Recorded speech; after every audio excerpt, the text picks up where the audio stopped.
Hello everyone, welcome to class 6th of biology, जहां पर हमारा चैप्टर है वो चल रहा है रिप्रोडक्शन इन फ्लावरिंग प्लांट। और आज का हमारा टॉपिक होने वाला है स्ट्रक्चर ऑफ पोलन ग्रेन, या फिर आप कह सकते हैं male gametophyte. So without further ado let's dive into the video. अभी प्रीवियस क्लास में हमने ये देख लिया था कि हमारे जो माइक्रोस्पोर हैं वो अपने आप को टेट्राड के फॉर्म में अरेंज कर चुके हैं, यानी कि चार चार के पेयर्स में अरेंज कर चुके हैं। अब वो अलग अलग शेप में हो सकते हैं, जैसे कि either they can be in a form of a tetrad, isobilateral, decussate, T-shaped या फिर linear। yes or no? अब यदि आपने यहाँ तक नहीं पढ़ा है तो just go and watch those videos. उनका लिंक या तो आपको आई बटन में मिल जाएगा या फिर you can find the link of the playlist in the description. यदि आप देख चुके हैं, चलिए आगे बढ़ते हैं। अब क्या होता है कि ये टेट्राड के फॉर्म में अरेंज तो हो गए, लेकिन अब ये मैच्योर होने लगेंगे। तो जब ये अलग अलग होंगे और मैच्योर होंगे तो हर एक माइक्रोस्पोर एक एक पोलन ग्रेन बनाएगा। क्या बनाएगा? पोलन ग्रेन बनाएगा। अब जब हम आम तौर पर जनरली बात करते हैं तो पोलन ग्रेन और माइक्रोस्पोर को सेम चीज समझते हैं, बट ये सेम नहीं है। माइक्रोस्पोर एक सिंगल सेल यूनिट है जिसके अंदर एक ही सेल होता है, लेकिन पोलन ग्रेन जो है वो डेवलप्ड वर्जन ऑफ माइक्रोस्पोर है।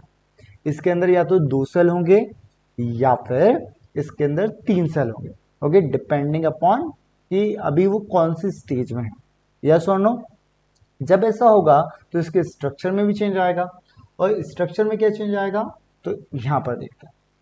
अब हमारे जो पोलन ग्रेन होता है उसकी जो इनर मोस्ट लेयर होती है, यानी कि जो अंदर वाली लेयर है, ओके, ये बनी होती है या तो सेलुलोज से, या तो ये बनी होगी सेलुलोज से, या फिर ये पैक्टिन से बनी होगी।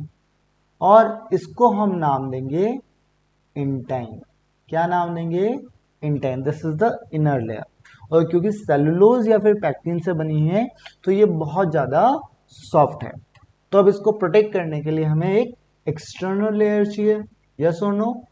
एंड वो जो एक्सटर्नल लेयर है हमारी, ओके, वो थोड़ी सी से रफ रफ सी उबड़ खाबड़, कहीं पे प्रेजेंट है कहीं पे एब्सेंट है, ऐसी बनी हुई होती है।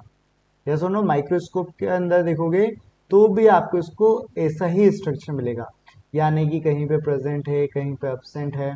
यस और नो? आपके लिए एक माइक्रोस्कोपिक स्ट्रक्चर मैंने यहाँ पर डिस्प्ले कर दिया है, कुछ ऐसा दिखता है। ओके, सो जो ये अनइवन सरफेस है इसको हम बोलते हैं एक्साइन। क्या बोलते हैं?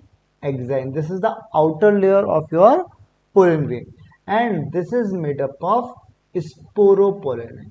स्पोरोपोलेनिन। अब स्पोरोपोलेनिन क्या है? This is one of the hardest substance found in the living world. Living world के अंदर यदि आप देखोगे तो ये एक सबसे हार्डेस्ट सब्सटेंस या फिर आप कह सकते हैं मटेरियल है, ओके। और इसके ऊपर कोई भी एंजाइम काम नहीं करता, जिसकी वजह से ये आपके पोलन ग्रेन को एज अ फॉसल प्रिजर्व करके रखती है। प्रिजर्व, ना ही इसके ऊपर किसी भी केमिकल का यूज होने वाला है, ना ही कोई एंजाइम काम कर पाएगा, कुछ काम नहीं करता। तो ये आपके पोलन ग्रेन को प्रोटेक्ट करके रखता है। अब आप देखोगे कि कहीं कहीं पर स्पोरोपोलेनिन एब्सेंट है। इसका रीजन क्या है? इनको हम बोलते हैं जर्म पोर। क्या बोलते हैं? जर्म पोर। नाम से ही क्लियर है, जर्मिनेशन। यस और नो? यानी कि ये जर्मिनेट होंगे, यहां से पोलन ट्यूब बनेगी। कब? जब आपका पोलन ग्रेन पॉलिनेट होकर और कहां पहुंच चुका होगा? स्टिग्मा या फिर जिसे आप पिस्टिल कहते हो उसके ऊपर पहुंच जाएगा। तो वहां पर यहां से आपकी पोलन ट्यूब डेवलप होगी, ग्रो होगी, जर्मिनेट होगी। यस और नो? इसलिए कहीं ना कहीं से तो इसको एब्सेंट होना ही पड़ेगा। क्यों? क्योंकि यदि हर जगह स्पोरोपोलेनिन की लेयर आ गई तो फिर आपका पोलन ग्रेन जर्मिनेट ही नहीं हो पाएगा और उसका सारा काम खराब हो जाएगा। अब जैसा मैंने कहा था कि जो हमारा पोलन ग्रेन है ये कितने सेल से बना होता है? ज्यादातर केसेस में 2 सेल से बना होता है, यानी कि 60% ऑफ सिनेरियोज एनसीईआरटी के अंदर मेंशन है 60%। ओके, 60% जो पोलन ग्रेन होते हैं वो 2 सेल स्टेज में एंथर को लीव कर देते हैं। ओके, सबको जाना 3 लेयर्ड पे है। ओके, सो यहाँ पे ये 2 सेल कौन कौन से हैं? अब जो आपका एक सिंगल सेल बना था वो अपने आप को माइटोटिकली डिवाइड करेगा and it form 2 unequal cell. Okay, जो बड़ा वाला सेल होगा we call it vegetative cell, vegetative cell. और इस वेजिटेटिव सेल का काम है जो हमारे गैमीट्स फॉर्म हुए हैं, ओके, या फिर जो गैमीट्स फॉर्म होंगे उनको नरिशमेंट प्रोवाइड करना। यस और नो, क्योंकि ज्यादातर साइटोप्लाज्म इसी के अंदर है। और वहीं पर जो हमारा छोटा वाला सेल है उसको हम क्या बोलते हैं? उसको हम बोलते हैं जनरेटिव सेल। क्या बोलते हैं? Generative cell. बेसिकली यही हमारे गैमीट्स बनने वाले हैं। ओके, अब यदि क्या बोलते हैं ये 3 सेल स्टेज में होता तो यही हमारा जो सेल होगा वो फिर से माइटोटिकली डिवाइड हो जाएगा और it form 3 cells. Okay, basically 3 nuclei बनेंगे आपके एक पोलन ग्रेन के अंदर। इतना फंडा समझ में आया कि नहीं आया? ओके, अब आगे बढ़ते हैं। तो आपके लिए एक स्ट्रक्चर मैंने ऑलरेडी डाउनलोड करके रखा हुआ है, जस्ट थोड़ा सा ऐसे देखिएगा आपको कि भैया हमारा एक बड़ा सा सेल है। Okay, that is your vegetative cell. Let me change the colour of my pen. So जो ये बड़ा सा सेल आपको दिख रहा है that is your vegetative cell. Okay, vegetative nucleus ये है और ये है आपका वेजिटेटिव सेल बड़ा सा। उसके अंदर आपका जनरेटिव जो सेल है वो फ्लोट कर रहा है, उसके साइटोप्लाज्म बहुत छोटा है तो वो फ्लोट कर रहा है, उसकी कोई दिक्कत नहीं है। ओके, थोड़े बहुत वैक्यूल भी प्रेजेंट होंगे। जर्म पोल पे आपका स्पोरोपोलिन एब्सेंट होगा, यस और नो। एंड जो ये स्पाइक्स बनाए हैं that is your sporopollenin. Okay, वो रिप्रेजेंट करना चाहता था। And this is your exine layer. Okay, ये क्या है? आपकी एक्साइन लेयर है। This is the general structure of your pollen grain जब वो मैच्योर हो जाएगा, यस और नो। अब देखो क्या है कि जो पोलन ग्रेन है वो बहुत ज़्यादा नरिशमेंट से भरा हुआ है। अब जब नरिशमेंट से भरा हुआ है तो इसको हम एज आप कह सकते हो कि स्टेरॉइड्स भी यूज कर सकते हैं। हाँ, बहुत अच्छी एनर्जी प्रोवाइड करता है, बट कुछ कुछ लोगों को इससे क्या होती है? एलर्जी होती है। ओके, और एलर्जी का सबसे बड़ा कारण कौन सा है?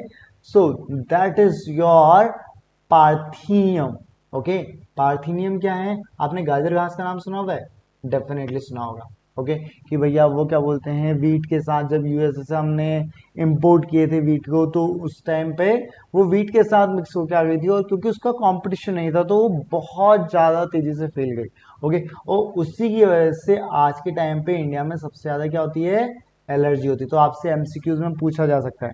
Okay, pollen grain of which plant are responsible for allergies in India? Okay, so that is parthenium grass.